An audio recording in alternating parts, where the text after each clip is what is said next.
Hi friends, Wizzy here, welcome to a new Raid Shadow Legends video. Plarium just announced two major events starting tomorrow and next week that will require us dumping resources and shards into them if we want to participate in those events. The question now is that, are these events worth it?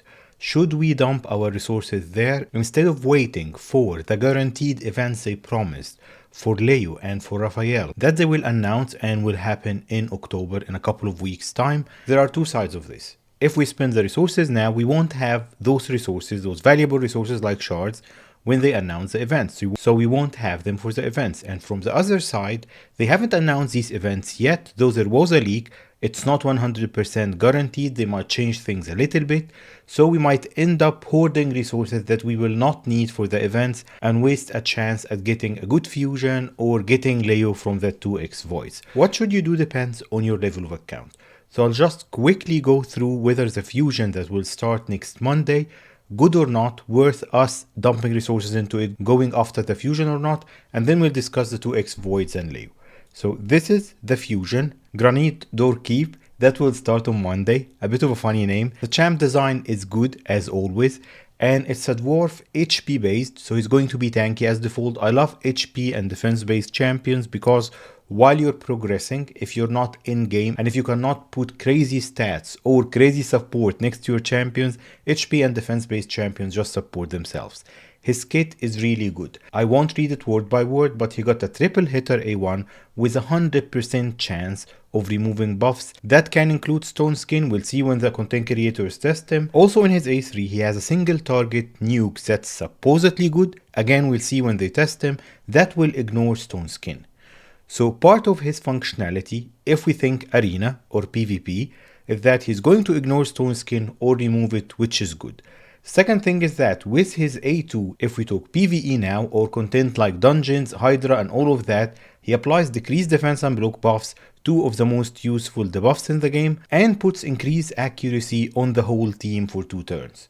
So all in all, his kit, even with the crit rate in all battles aura that you can put him as lead and his HP, he can take a bit of damage without an issue. So his kit is very good. He's going to be a good champion.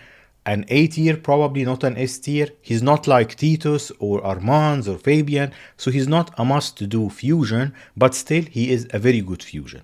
My advice, and this is the first part of my advice here, would be that if you are early to mid-game and you can do the fusion, go for this fusion because you will not have enough resources. That requires you being super in-game or buying packs to chase Leo and Raphael in the events.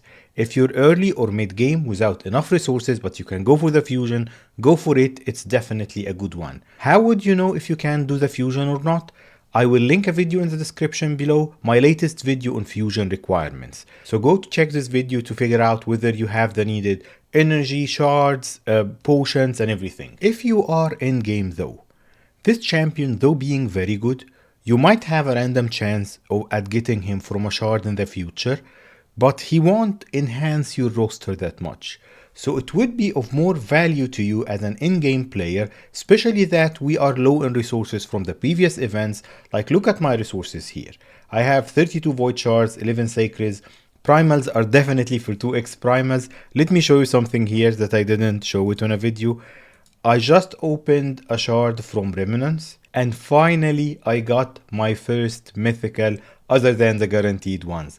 Garol is mid-tier, she's not super good or super bad, but I got my first mythical and I'm waiting to get more from the primals on the next mythicals 2x. I think I should be close to Mercy, but we'll see when this happens. Back to my point, I have 30 ancients, which is super low because of the previous events. I think I also opened a few for Raphael. It was a bad move, I lost some resources there, but then I have the sacreds and the voids, and I'm low on green shards because I did the last fusion using them, so I can save some of the other resources. Can I do the fusion? Yes, probably I can, but I've decided as an in-game player, for me, I won't do the fusion.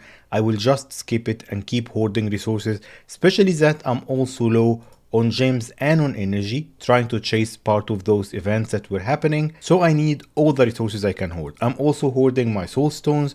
I opened just a couple for the 2x and ended up with garbage, but anyways, so I still have enough to tackle any soulstone related event that might help us get Leo or Raphael. What's your chances of getting Leo on a Voids 2x, and should you open your Voids now instead of doing the fusion?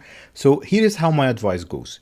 If you're in-game or super in-game, this champion will not enhance your roster much. He is a very good champion, don't get me wrong, but just skip it to hoard resources for the guaranteed events. If you're not that in-game, you can either open your Voids on the 2x with a small chance, it's not a big chance just to be clear, to get Leo or good Void Legos, or bad ones, who knows. Main thing is that you can open your Voids on the 2x or keep them to open during the fusion on a non-2x, so your chances of getting epics and Legos are way lower, but you'll be gaining some points in the summon rush and champ chase for the event. Which way should you go?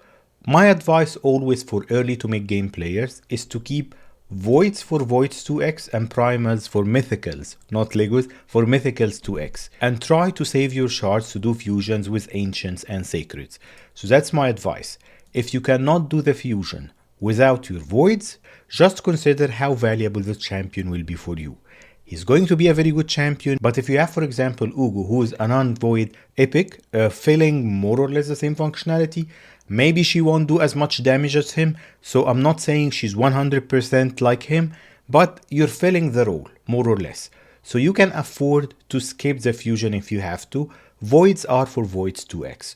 Whatever Voids that you have, if you're early to mid game, my advice is that always open them on a Void 2x, especially that we have a 10x chance at one of the best champions in the game. Leonardo is awesome, he's like a guaranteed Taras, and that's why I'm hoarding my resources to go for him on a guaranteed event. Because if I open those 30 Voids, I'll end up either with 0 Legos or with a random Void Lego. It might be a dupe or it might be a bad one, so I want to keep my shards for a guaranteed event. Early to mid game, open your Voids on a 2x and go for the fusion if you can. In game, keep hoarding, save your resources till they announce the guaranteed events in a couple of weeks time. That's all for today. As always, thank you for stopping by. I'll see you next time.